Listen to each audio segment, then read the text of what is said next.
Hey guys, and welcome to Song Talk with Scotty. Today I have my good buddy Travis Myles from Louisville, Kentucky. He's a songwriter, and thank you so much for being here today. Why don't you tell us a little bit about yourself? Well, thanks for having me. I really appreciate it, Yeah. and love the idea of getting to know songwriters. And songwriters they're often on the kind of low end of the totem pole This is true. from artists and all that. You don't get the recognition and the following and that. So it's really cool to do that. So I appreciate you doing that. Yeah. But yeah, as you mentioned, I'm from Louisville, born and raised. I spent a little bit of time in Florida, but other than that, it's pretty much been all in Louisville, Kentucky. I didn't know you lived in Florida. Yeah.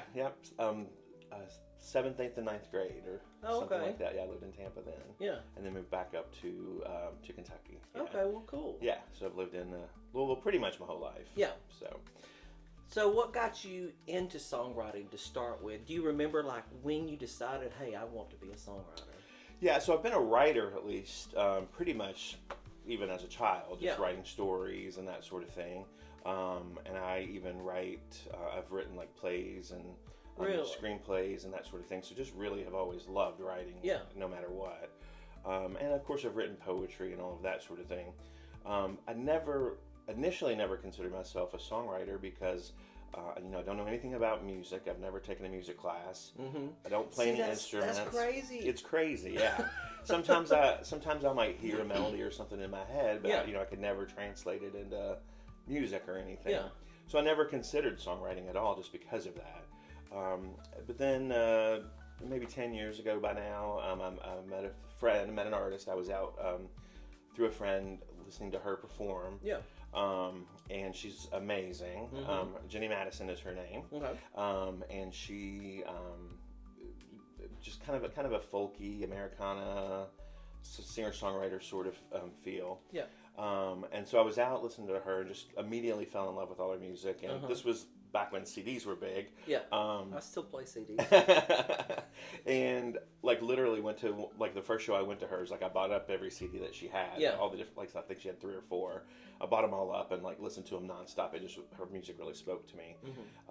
And so we just kind of got to know each other over the years. And I reached out to her one time again, just kind of with my regular sort of writer's hat on, and I'm like, these stories that you're telling through your music, through these various albums, are kind of telling a story to me that I can make kind of connections to. And so I said, is it weird? Would you be interested if I tried to write a story that kind of told the story the story through all of these songs, kind of like a Mamma Mia sort of thing. Yeah. And she's like, oh, that's fantastic. I'd never even dreamed of that sort of thing. And so we actually started writing that together. And just from doing that, she told me a lot about the songwriting process. So she was the first person that you actually wrote songs with. Wrote them with. Yeah. Yes. We used all the songs that she already had to do that story. But then in the process, of course, we talked about songwriting, and she used to have a publishing deal and all that sort of thing. So she was a pro writer, and we just started writing other things too, just based on the interest of my interest in that. And she explained a lot to me about co-writing, which I never even thought of at the time. So we did that, and then and we kind of got that project finished right at the time COVID was starting. And so obviously we kind of had to put that on hold. Right. And so I thought, well, I'm just gonna keep up and just kind of see what happens. And so I wrote a couple of songs by myself, probably 3 songs by myself, and one of them I really kind of liked. And so I started researching how you get somebody to do a demo for you and all of that sort of thing. And so I found a guy. It's a guy, Ryan White Mahoney, and he was on The Voice, I think it was, and he is a producer. He's an artist and a producer. So he produced one of the first songs that I wrote. He did all the music for it and then produced that part of it. I mean, that's pretty good. Yeah. And then actually we liked it so much, ended up releasing it. So it's out there. And what's the name of it? So that one's called Whole Lot of Country. Whole Lot of Country. Yeah, so it's a little bit about kind of being comfortable, kind of being in the country atmosphere, but also kind of being in the city sort of thing. Gotcha. Country rock and roll sort of thing. Uh-huh. Like it's kind of a mix of all of that. So and it's just fun. It's just a fun little song. So anyway, so I joined all the groups that I could join to meet people. So you and just co-write. really dove in deep. I'm like, well, with the pandemic, so many other things had sort of dried up, things to do. So I just had some free time on my hands and thought, if there's ever a time to kind of do this, and I was inspired from just writing what we had just finished. Yeah. Now or never, just try to see what you can do. And so, everything was by Zoom at that point. Yeah. And so I, attended a bunch of meetings by Zoom and watched a lot of videos and, educational things about songwriting. And so through the groups that I'm in, met a lot of songwriters and met songwriters from all over the place that I still write with today. Because Zoom was the only way you could do it at that point. Yeah. So, I write with people from like Canada. I write with people from Greece. It's all over the place. That's just amazing.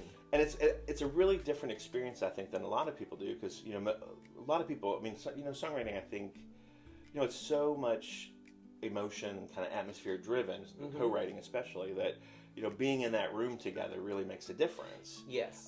But it was, other than with Jenny, but it was a while before I was able to have that experience. And I had already written, so many songs just over Zoom. And really, you kind of have to adapt. And so you have to, even though you're over Zoom and maybe somebody in another country or anything, you kind of still get that in the room together feeling. You do, absolutely. You have to, yeah. So it's a lot of, especially those initial meetings, it's a lot of just like getting to know who you're with. Yeah. Because, a lot of times you might share some really vulnerable information. Yeah. Just to try to get into a song. And so, yeah, you really gotta get to know the people. So that's a big part of it. It is. And it's a good thing because you continue to write with the same people often, especially if it goes well. So you do kind of get to know them over the years and kind of know, what they like and what will work, and because certain songs you might take to certain people.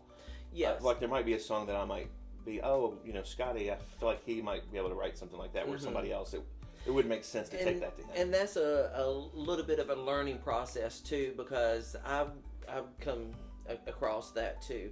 Like I have taken the song to the wrong person. Yeah. When I should have taken it to this other person, but something else would have suited this person better. Yeah. Yeah. So you just have to know who fits where. Yeah, exactly. Yeah, and the same thing with them. They have to know about you. Exactly. Yeah, exactly. So for me, co-writing really is a huge difference. Like other than those first couple of songs I wrote myself, I've almost exclusively co-written. Yeah. Which is especially great for somebody like me who doesn't do the music side of it, really just does the lyrics side of it. And see, that still just fascinates me. Yeah, it's crazy. But so I often try to write with somebody, at least somebody, especially starting out, somebody who did the music. Now I try to write as much as possible with artists too, trying to write for them. And that's probably, I just now thought of this, that's probably why you are such a good writer, because you don't have to concentrate on what chord am I going to play with this? What am I going to do with this? You concentrate on the lyrics. Yeah. And because I will say, you are a great writer. Thank you. Love writing with you. I love writing with you. and your lyrics are always just spot on. And that's really cool. Yeah, I appreciate that. And I've heard, too, you write about 160 something songs a year. Probably about 120, 130, something in that neighborhood. Yeah, it's...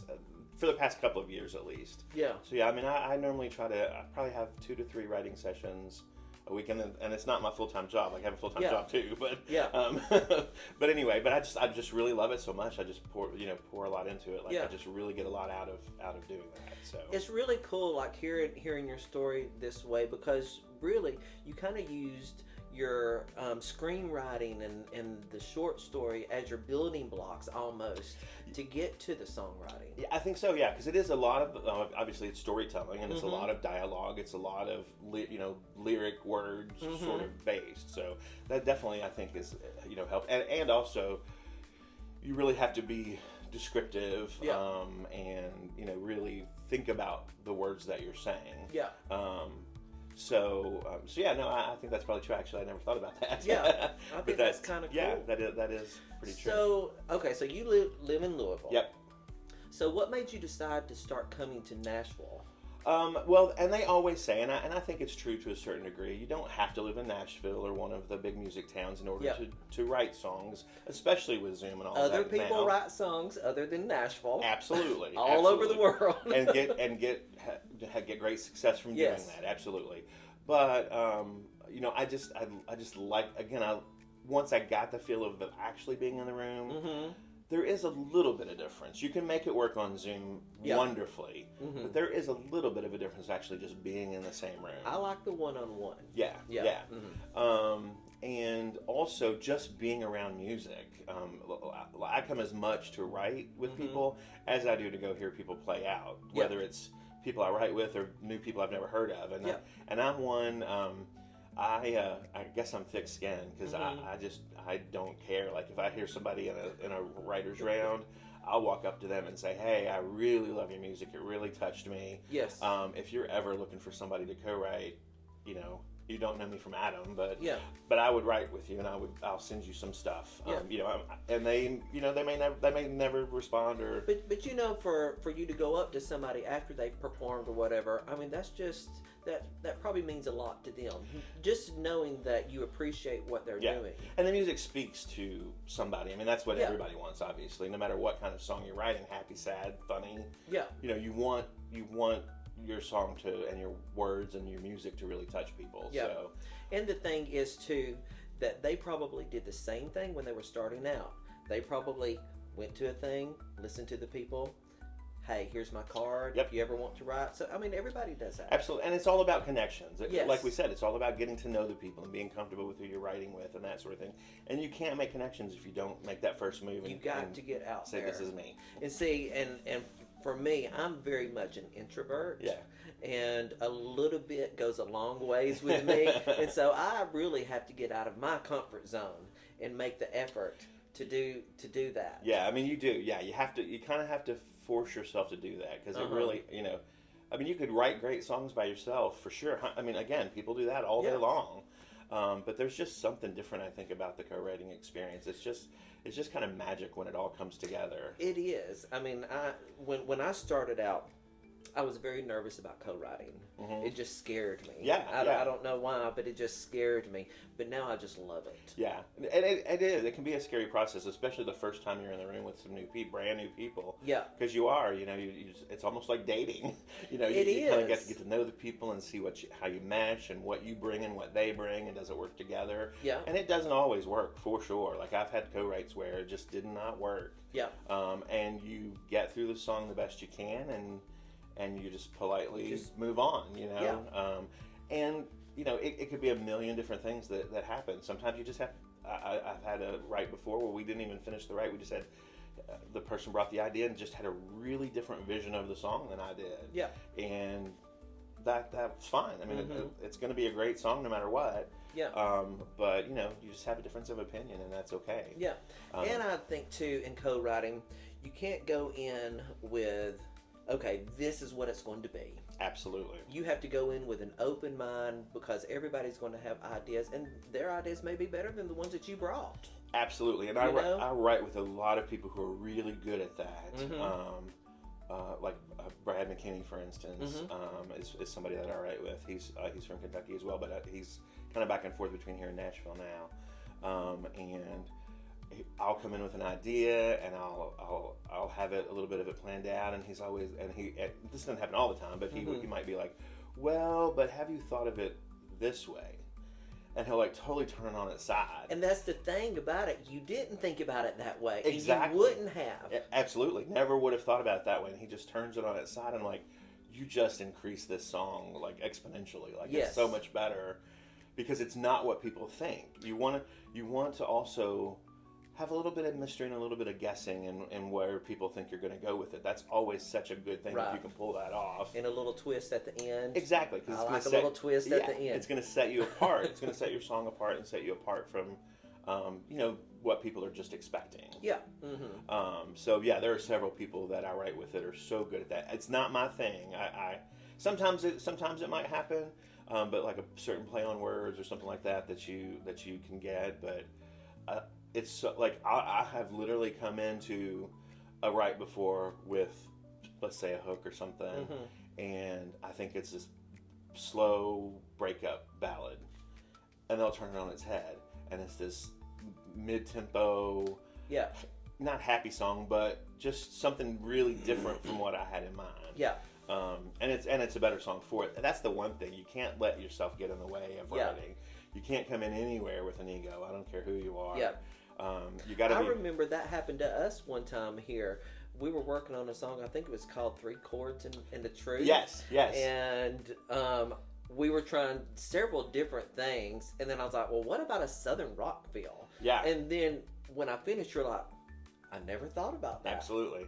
Happens all the works. time. It's so cool when that happens too. Yeah. It really becomes a whole different animal. It's really weird. Yeah. But you come in obviously with some kind of preconceived notion, Right. but you can't just stick with it and not move from it because people are going to have ideas better than you, and it depends on the day. Yeah. Some days I have great ideas, some days I'm spent. And Yeah.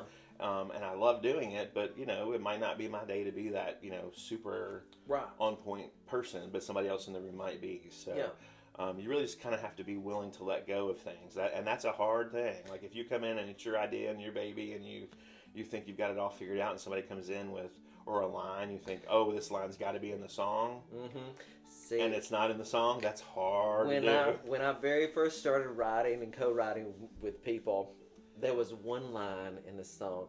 It was my favorite line in the whole song. Yep. The one they wanted to take out. They Always. said, well, what do you think about taking that out? And I was like, that's my favorite line. Yep. And then finally I said, we can take that line out if we can use it in another song. Yes. And so that was our compromise. Absolutely. There's always another song. That's Yes. the thing you got to remember. There's always another song. Yes. So with each one you're working on, you just got to, as a group, got to do what it takes to make it the best song possible. Yes. And I think this is so good, us talking like this, even for like the beginner songwriters. Absolutely. Listening to all of this. I mean, this is good advice. For sure, yeah. I mean, like, especially if you've not co-written before, and some people maybe it's not their thing, but I would say everybody at least just try it. Yes. And see, because you try don't. it a you may couple not of know. times because the first few times is a little nerve-wracking. It is. It Yeah. is. It's definitely. Yeah. It's definitely. Yeah. Absolutely. Definitely nerve-wracking, and you can have a lot of anxiety from it, and just you just got to kind of stick with it and Yeah. see. But it's really cool just to have another person to like bounce those odd ideas off. And you'll know too when you find your people. Absolutely. You'll get that groove. Absolutely. And I love writing with brand new people. I still write, like this week even, I've added a couple of new people that I've never written with before. Sometimes they come in with people I've already written before too. That happens a lot, which is great. Yeah. But you do have that core of people that you can always kind of go back to. Right.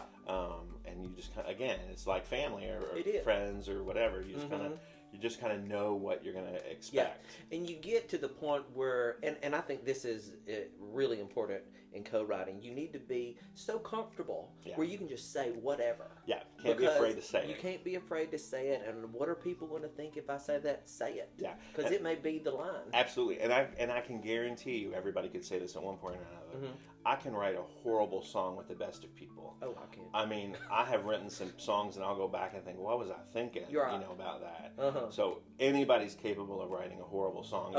It's knowing that you've written a horrible song. And sometimes you've written a song and you're like, okay, well, that was just going to be for the exercise of songwriting. Yeah. It's never going to see the light of day. And that's okay, too. Actually, it happens probably more times than it should, because we have these great songs that sometimes don't see the light of day, too. Right. But anyway.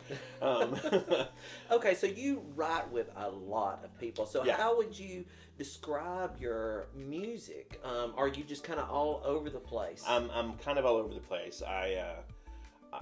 And I think that's good, because even with my other writing, like genre writing, I write I can write comedy, I write thriller things, I write dramatic things. So I've always just kind of let the story lead, and so I think I think that's one thing I really like that I can do. Like I can write traditional country songs. I can write more radio pop country songs. I've written pop and indie stuff. I'm writing right now with a couple of inspirational and contemporary Christian music artists. So really just the gamut of everything. I've written with my brother. I've written like a kind of a Nine Inch Nails kind of song, which was really different for me, but I really enjoyed it. Really? Yeah, but you just have to go. You kind of have to put that different hat on. Yeah. When you're figuring. And I also have written a lot for music and TV and movies, like, which is a whole different writing thing. See, I think that's really cool. Yeah, it's a whole different writing process for that. But yeah, so you just kind of figure, again, you kind of let the room decide what you're going to write. And sometimes it's obvious, like if I'm writing for somebody who does, like a Christian music artist or something, I'm going to write obviously that if we're trying to write something for them. Yeah. And lots of people, even people that are artists, write for other people all the time. So so you're not necessarily bound by that. But as a songwriter, though, really it is kind of a bit of a goal to write with an artist. It is. It is, because you know, pitching songs in Nashville is a wonderfully frustrating experience. It's great to have that opportunity. It's great to think of, like, just getting your stuff out there and heard by people, as people that make those decisions. I mean, it's great. It's great even just to get your song heard and get some feedback on it. But, you know, getting in that right place at the right time, and it is just kind of a perfect storm of, you got to be the artist who's looking for this song at this time for this album, and it's their style, and you know, they don't have anything like it. I mean, it's crazy. Yeah. It's fun crazy, but it's crazy. Yeah. But writing for an artist, obviously, you cut out that middleman. Now, obviously, you know, at this level, I mean, you're really writing for independent artists, which is wonderful, and need people's support, maybe more than big artists. I mean, they need songs. Absolutely, yeah, and they're not all necessarily songwriters. And again, even if they are songwriters themselves, you know, they want to be in that room sometimes with other people that can kind of help and throw out ideas that they may not have. And because really, eventually, if an artist is writing with a songwriter, there's going to be a point in that artist's life where they're too busy. Yeah. I mean, they're going to be on the road, going to be doing other things. They're going to be trying to find the time to write when they can't. So it's always good to have that fallback of, hey, this guy's a great writer. Absolutely. That I've written with before. Yeah. Yeah. And the other part of it too, and you hear it all the time. You know, you're writing with somebody who like, you know, nobody knows their name necessarily. Yeah. And tomorrow they may just hit it. Yeah. And you find yourself already in their camp writing with them. Yeah. And they kind of hit it big and get in bigger rooms and better, more availability with writing with other people and that sort of thing. So that's really cool too if you run into that. I love writing with artists that are just kind of starting or just like super independent still. Yeah. Because they do. I mean, they kind of handle their own stuff, so they know what they want to put out and not put out. You know. Well, they have their brand. Exactly, and they make their own decisions on that sort of thing. Nobody's really telling them necessarily, oh, you got to do this, sort of thing. So, and then also, like writing with an artist, you have to do your research. You have to know who that person is. Yeah. And again, it's all about bringing where they're going. Exactly, all about bringing them the right pitch for a song too. Yeah, because you could have the greatest pitch ever, greatest song ever, greatest chorus ever written, but if it's not what the person you're writing with is doing, right, it doesn't matter. It's not going to go anywhere. And I've always heard when you study them, listen to the songs that they've already done. Do they use a bridge? Yep. Do they shy away from bridge? So if they don't use a bridge in their songs, don't give them a song with a bridge. Yeah. Right. Well, and the other thing too, and this actually just happened this week, and it was kind of funny. And I know the guy well enough that it was fine, but I came in with a chorus and came in with a title, and he really liked it, and he's like, "But I have a song, and the title's almost exactly the same." Different song, the story's different, all of that, but the title's kind of the same. So we tweaked the title a little bit. Yeah. And I didn't do good homework on that. I should have known that going into the write. But again, I know him well enough that it's it's not going to stop the song because he really liked it, and he came up with a melody like killer crazy. So I mean, that's cool. It's going to be good. Come together it's like going to be that. Good. Exactly. That's really cool. That's what I love. I mean, when I write with people and I say, here are these words, and I write with several artists that are like that. Here are these words, and like literally 10 minutes later, they're like, here's my melody to go with it. And I'm like, how'd you do that? Right. But sometimes it's just how I write too. Like sometimes you can write and it'll take you all day to write a song, like lyrics or whatever, or even a song. Sometimes it's just like it literally just can't wait to get out of you. It's crazy, and those are the good ones. Yes, and sometimes those are at 2:00 in the morning. Yes. And sometimes they don't always make sense at 2:00 in the morning, and you got to tweak it a little bit. But still, it's crazy. Yeah, that happened to me even this week. I woke up from a dream and had a chorus and a melody actually, which is unusual for me. I haven't taken it to anybody yet, so it's, those overnight songs may not be as good as I think it is, but it's crazy where you get inspiration from. And that's actually my next question was about inspiration. But I will say, since you talked about in the middle of the night, it is so freaking important. If you get an idea in the middle of the night, you better write it down or record it. Absolutely. You will not remember it. Yes, thank goodness for iPhone, because you got the voice memo and you got the notes, because yes. I have lost so many great songs that probably will never come back to me. I have too. and I've even said, I'll remember this in the morning. I mean, I tell myself. I do too. And then I'm like, I have no idea. No clue. Not a single word. So write it down. Write it down, absolutely. Or record it, yeah. Or record it. Absolutely. I do that too. So you were talking about like inspiration, about where it all comes from, and do you ever? And I'm talking about writer's block too. Yeah, sure. Inspiration and writer's block. Yeah. Because I know those are two totally different things. How do you deal with writer's block, and where do you get your inspiration? I'll start with the inspiration first. Mm-hmm. And I don't know if anybody's brain is like mine. Hopefully not, because it's a scary place to be. But I feel like my lyric brain is always on. Yeah. Always. We might even be talking today, and one of us will say something, and I'll think in the back of my head, "Oh, that's a great line in a song," or "That's a great word," or whatever. That's when we click. Exactly. It happens to me. Like, I can be driving and I'll hear another song, but it's like one line in a song. Yeah. Or it'll give me just a twist, like we talked about. Yeah. A twist on that line they said, and I'll be like, I gotta write this down. TV. Somebody says, I mean, I'm all with my friends. I mean, it's just always like, okay, hold on, I got to write that down. And they're like, stop it. But the funny thing is that happens in my other writing too, like in story writing. Somebody will say a phrase, like a particular friend of mine, he's always cracking jokes and always saying something, just dry humor. And always I'm like, we got to write that down. That's got to be a line in a movie at some point. So really all over the place. It kind of feels like Rain Man a little bit. Like you just can't turn it off. Yeah. That's good though. It's good, no, because it gives you a lot of fodder to bring in something. Because you always want to try to bring something in. Yeah. If you're co-writing, try to bring something in. It doesn't have to be a full song by any means. It could be a hook. It could be a word. It could be a line. And you might not use it that day. You know, when I write, typically. Everybody that's in the right sometimes brings an idea in, and you just kind of feel what the room's feeling, you know, and go from there. And if you don't use yours today, you might use it tomorrow. Yeah. So, writer's block, man. You honestly, most of the time, you just gotta sit it down. You can write a song to death. Yes. You just gotta sit it down, take a couple days, come back to it. I can't tell you the number of times where, like I mentioned, we go through and we write that song in an hour, crazy amount of time, and except for one line. Yeah. And that one line could take us another 2 hours to write. Isn't that crazy? It's crazy. But I mean, it happens. Absolutely. So so you keep going and going, but you got to know when to. It's not the day to finish it, and that's okay. Yeah. There are days, typically and I think most people do, schedule about 3 hours for a write.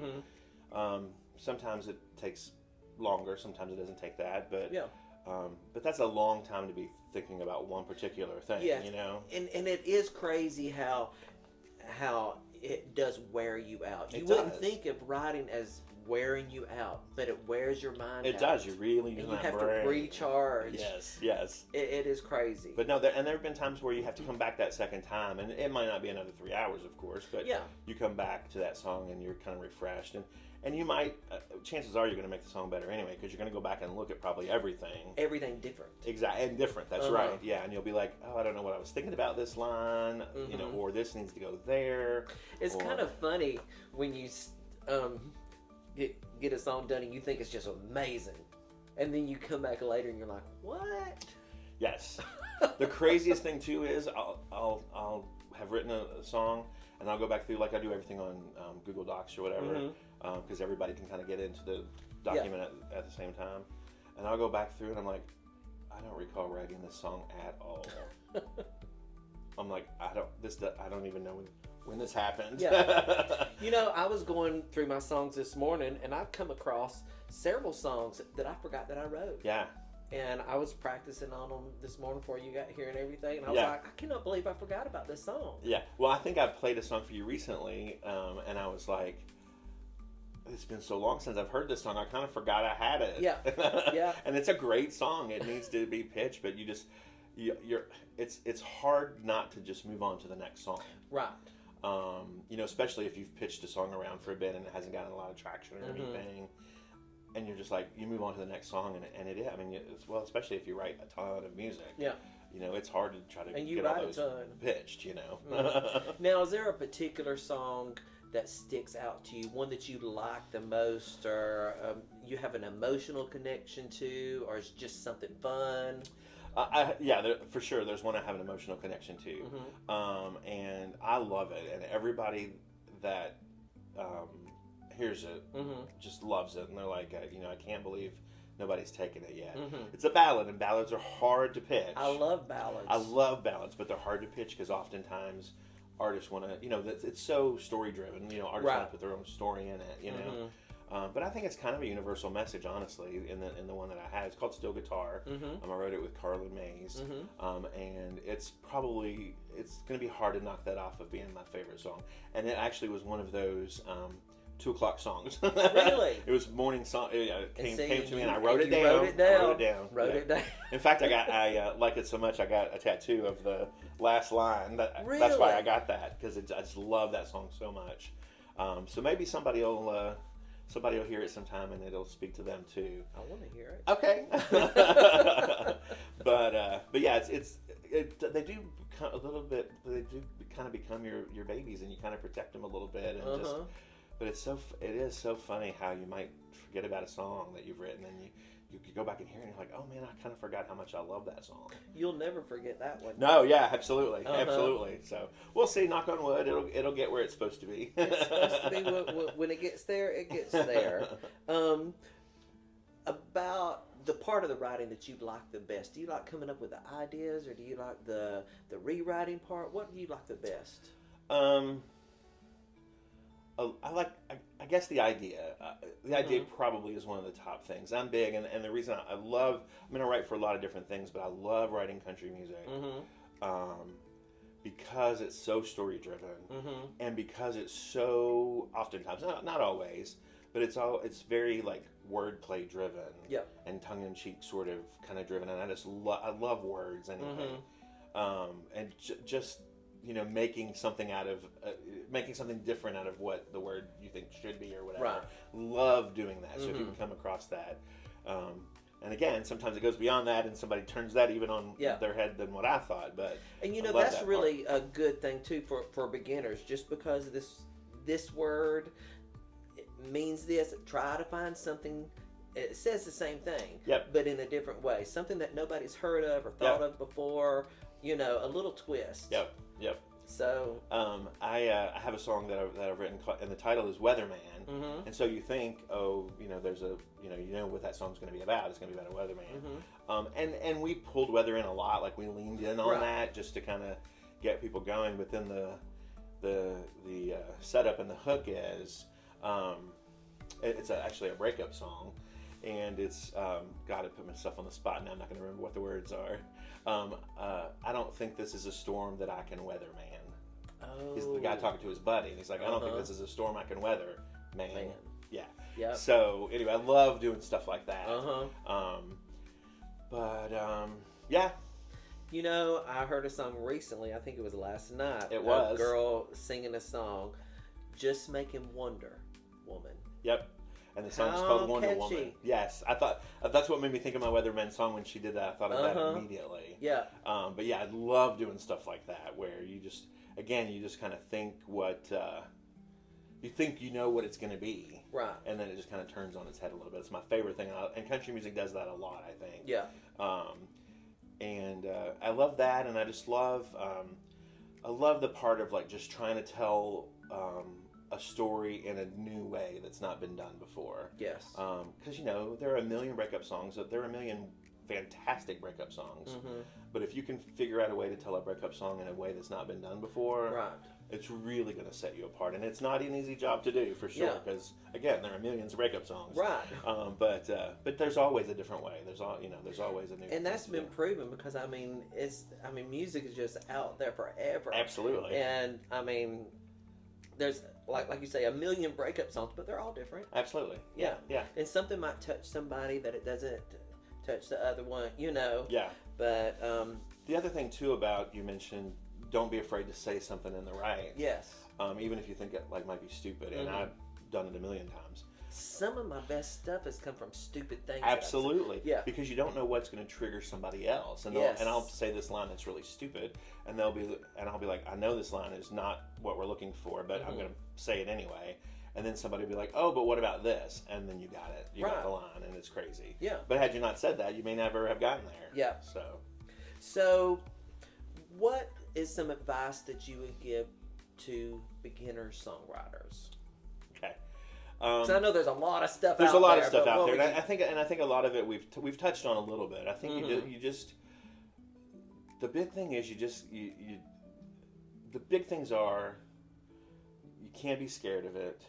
I think that is big. And you can't have an ego with it, which you're probably less likely to, I guess, if you're starting. But you got to know how to let yourself get out of the way of the process. Yes. So you, again, don't be afraid to say that line, even if you think it's stupid.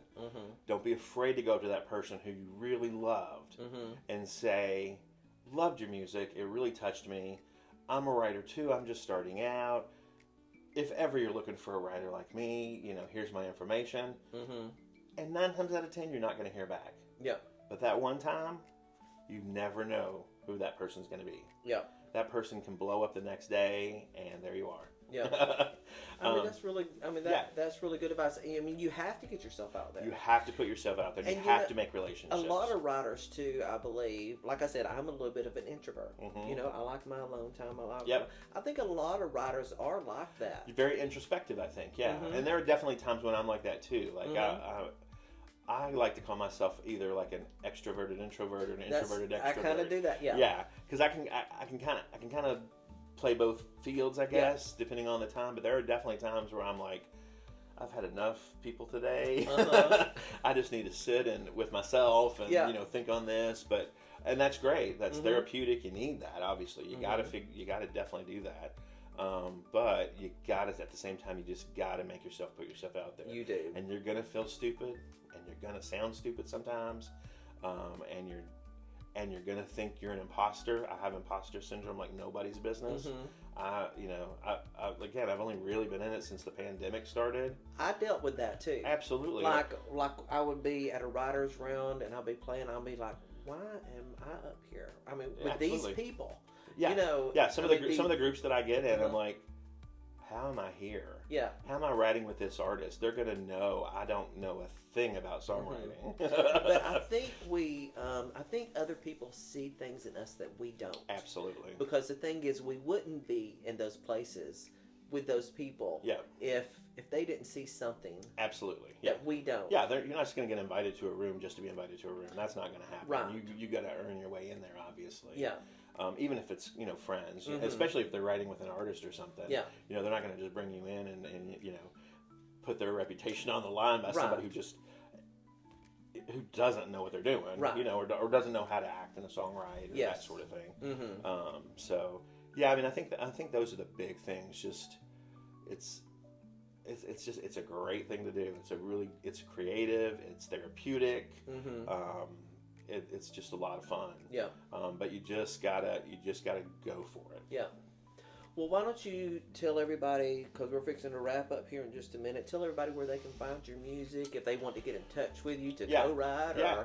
So finding my music is a little bit difficult just because I'm not an artist myself, so any music I have out that's been released, it's been, independent artists you might not have heard of before. I'm happy to share that with anyone who wants to listen.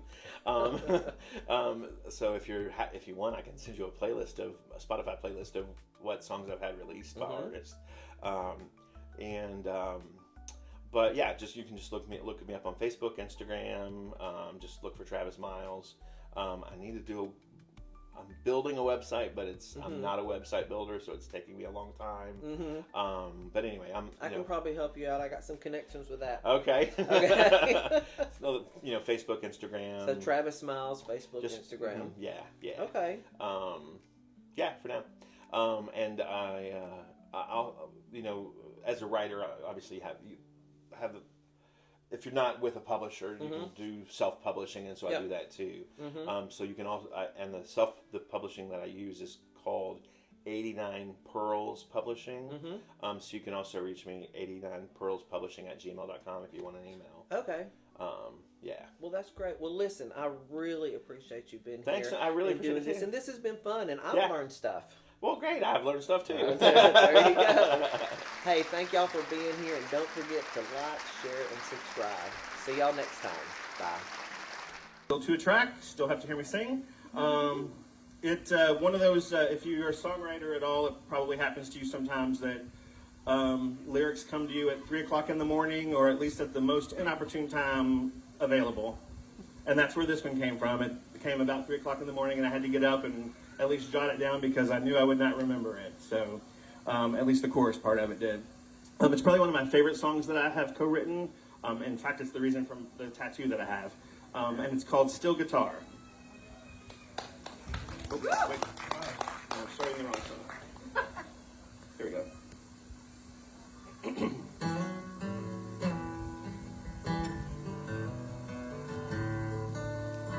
6 strings on the wall collecting dust. Ain't pulled it down since there ain't been in us. 6 weeks of silence in my head. I miss your smile, I miss the way you used to lie and listen while I played. Those simple days I can't forget. You were the one, you were my muse. Lyrics wrote themselves for you. Now it's like the words are gone. There ain't no melody to hum. I can't pick and I can't strum. I can't play a single bar. When you left me with a steel guitar. From troubles in our hometown dive to center stage under blinding lights. Couldn't see you were so alone. What can I sing, what can I say, when I couldn't find the words to make you stay? Well, I guess I should have known you were the one, you were my muse. Lyrics wrote themselves for you. Now it's like the words are gone. There ain't no melody to hum. I can't pick and I can't strum. I can't play a single bar. When you left me with a steel guitar. You make it make sense. You're the reason for the rhyme. And baby, I'd give it all back to go back to the time. You were the one, you were my muse. Lyrics wrote themselves for you. Now it's like the words are gone. There ain't no melody to hum. I can't pick and I can't strum. I can't play a single bar. When you left me empty. When you left me, I lost everything. You left me with a steel guitar.